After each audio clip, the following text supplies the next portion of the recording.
پھوپھی ہے. نہیں والدین کو دے سکتے ہیں زکات؟ نہیں والدین نہ والدین کو دے سکتے ہیں، نہ اولاد کو دے سکتے ہیں. اولاد کو بھی نہیں دے سکتے کیونکہ اولاد کی تو ذمہ داری ہے.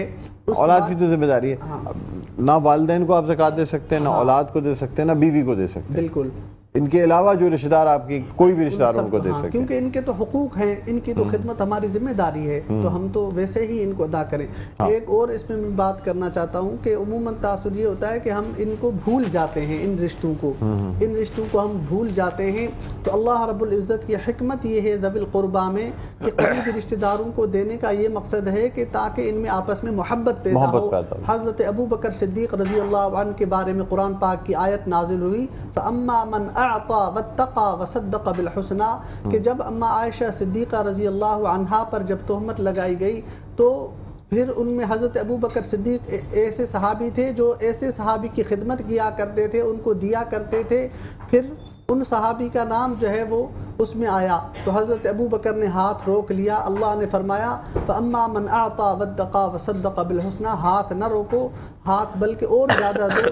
یہ بندوں کا اور میرا معاملہ ہے، تو آپ زیادہ سے زیادہ دو، مخلوق پہ خدا پر رحم کرو اور ان کو دو. مفتی صاحب یہ بھی بتا دیجیے گا کہ یعنی زکوٰۃ جو ہے وہ پیسے کی صورت میں دی جا سکتی ہے یا کسی شے کی صورت میں بھی نکالی جا سکتی ہے؟ یعنی اب اگر آپ 2.5% زکوٰۃ نکال رہے ہیں تو ضروری ہے کہ آپ وہ کیش کی صورت میں لوگوں کو بانٹیں؟ ڈاکٹر صاحب اس میں 3 چیزیں ہیں. ایک چیز ہے سونا، ایک ہے چاندی، ایک ہے وہ تو نصاب ہے نا. نصاب میں آپ کو زکوٰۃ دینے کی بات کر رہا ہوں. دینے کی ہم دینے پہ آ گئے، ہم نے حساب لگا لیا. پیسوں پہ دے سکتے ہیں. نہیں میں کہہ رہا ہوں پیسوں کے علاوہ کیا غلے پہ، راشن پہ، دوسری چیزوں میں دی جا سکتی ہے؟ بالکل دی جا سکتی ہے. دی جا سکتی ہے. مفتی وسیم بندگی صاحب آپ بتائیے.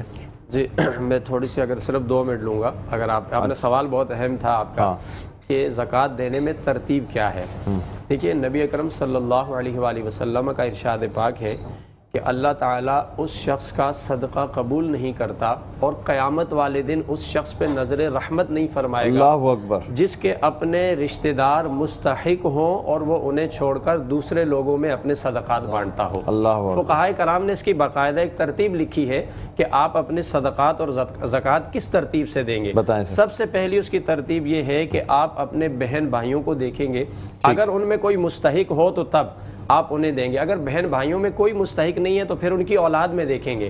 اگر مستحق کا کیسے پتہ چلے؟ انسان کو لگ رہا ہوتا ہے کہ میرا بھائی سب سے زیادہ مستحق. نہیں مستحق سے ہماری مراد یہ ہوتی ہے، مستحق سے مراد یہ ہوتی ہے کہ ایک تو وہ شخص خود سید نہ ہو، کیونکہ جو سید ہے اس کو نہیں دے سکتے. دوسرا یہ کہ وہ بھائی بھی سید، میں سید نہیں ہوں تو بھائی بھی سید نہیں ہوگا. مطلب وہ لوگوں کے سوال نہیں پیدا ہو سکتا کہ عام لوگوں کے لیے یہ بتانے کے لیے بات ہو رہی ہے کہ ہو سکتا ہے ایک سید صاحب زکوٰۃ نکال رہے ہو لیکن وہ اپنے بھائی کی بات آ رہی ہو تو وہ کہیں بھائی کو دینا چاہیے. سید بھی زکوٰۃ نکالے گا تو وہ سید کو بھی نہیں دے سکتا. نہیں دے سکتا، یہی مسئلہ ہے. ٹھیک ہے.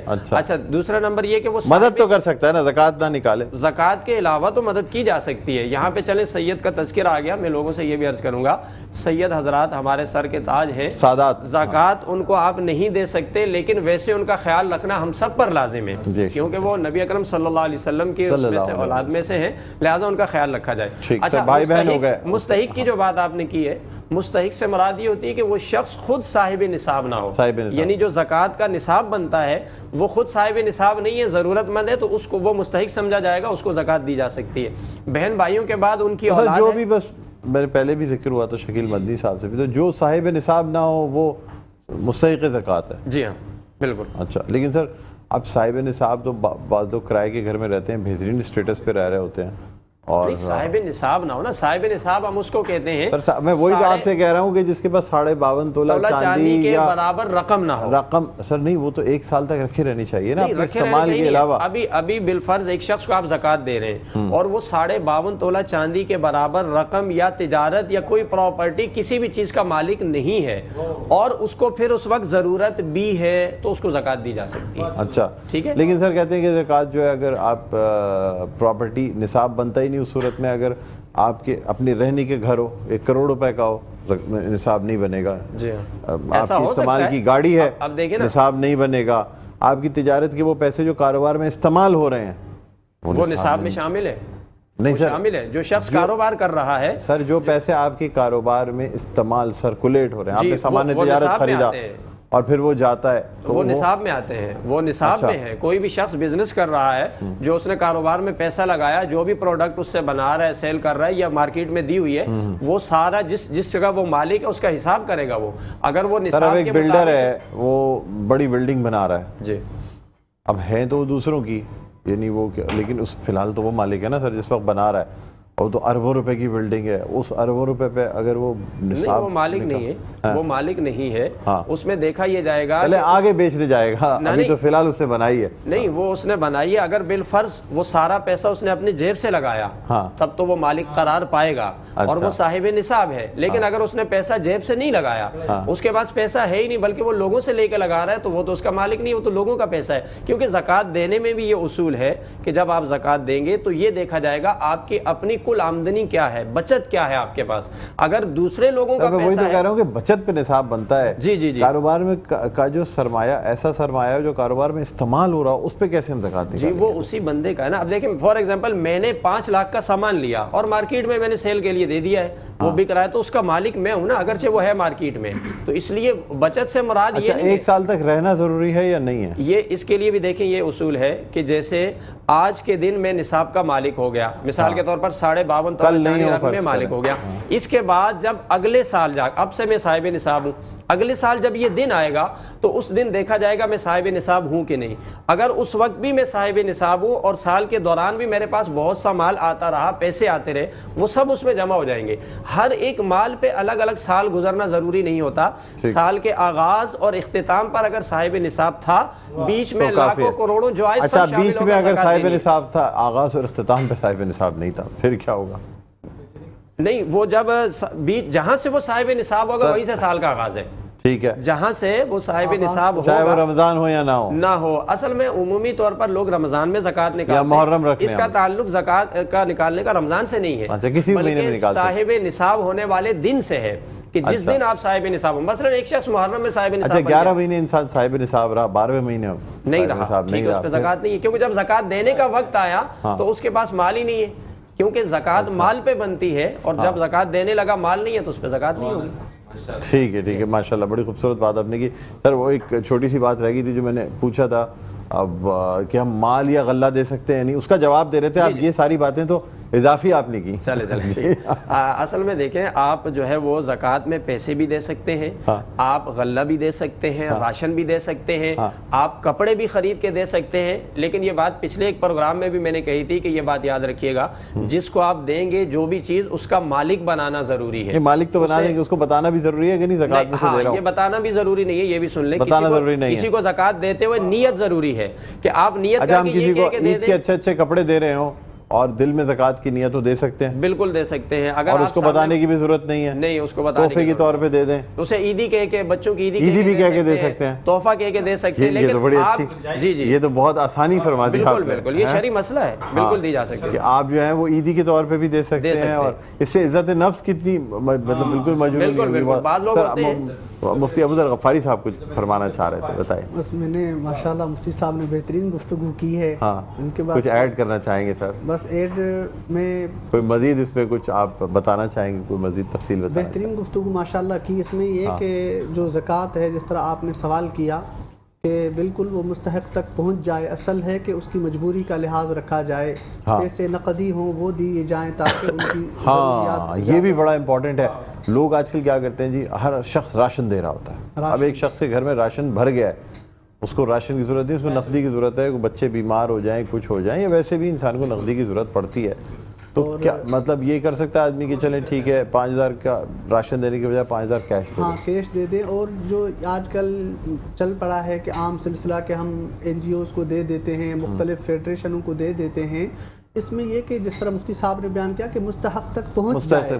اچھا مستحق فرض کریں کہ دیندار نہ ہو، آپ کو پتہ بھی ہو دیندار جی، لیکن ضرورت مند کلمہ گو تو ہے، کلمہ گو ہے سر. باقی دل کا حال تو اللہ جانتا ہے. مسلمان کو دی جاتی ہے، مسلمان ہے، کلمہ گو ظاہری مسلمان ہے، لیکن یہ کہ دیندار نہیں ہے، اس کی کوئی اور آپ جانتے بھی ہیں کہ دیندار نہیں ہے، اس کی قید نہیں ہے، اس کی قید نہیں ہے.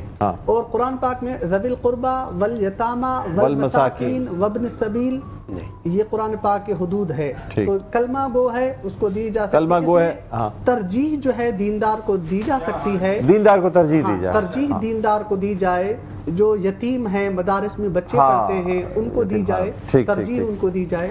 اور باقی کل یہ آپ بتائیں سر. میں اس میں صرف اتنی بات ایڈ کروں گا، جتنے بھی ناظرین دیکھ رہے ہیں، آپ زکوٰۃ دینے میں سب سے زیادہ ترجیح اس بات کو دیں، آپ اپنے علاقے میں اڑوس پڑوس میں دیکھیں جو ضرورت مند ہے. اصل میں زکوٰۃ آئی ہے اس کی ضرورت پورا کرنے کے لیے. اب ایسا نہیں آپ کے پڑوس میں ضرورت مند ہے آپ کسی ادارے کو اٹھا کے اچھا آپ کسی اور جگہ دے رہے ہیں، تو پہلے آپ ان کی ضرورت پوری کریں. اسی لیے فقہا نے لکھا ایک علاقے سے دوسرے علاقے زکوٰۃ منتقل کرنا مکروہ ہے.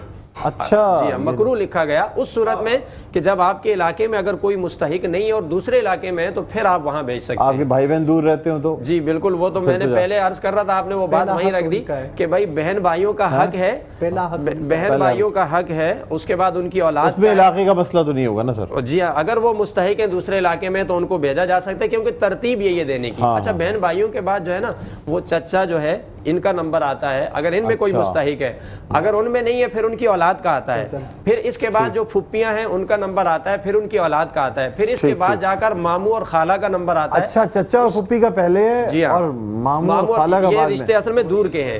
پھر ماموں اور خالہ کا رشتہ آتا ہے ترتیب میں، پھر ان کی اولادوں کا آتا ہے، پھر اس کے بعد آپ کے جو بھی ذوی ارحام ہیں وہ تمام رشتہ دار اس میں شامل ہوتے ہیں. اچھا بیوی کے رشتہ دار وہ کس نمبر پہ آتے ہیں؟ یہ اسی میں آگے نا ماموں خالہ دور جا کر آئے نا. نہیں، انسان کے تو ماموں خالہ نہیں ہے نا.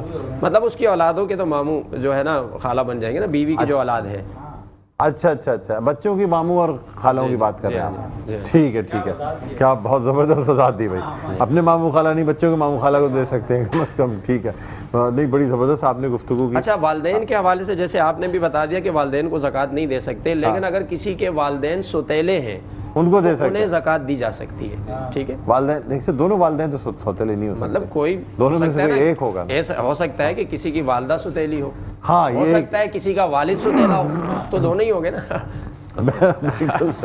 دونوں ہی ہو سکتے ہیں. کیا بات تو جو سوتیلے ہیں ان کو زکوٰۃ دی جا سکتی ہے. ٹھیک ہے ٹھیک ہے ٹھیک ہے. ابو ذر غفاری صاحب کوئی چیز ایڈ کرنا چاہیں گے؟ مختصراً بتائیں.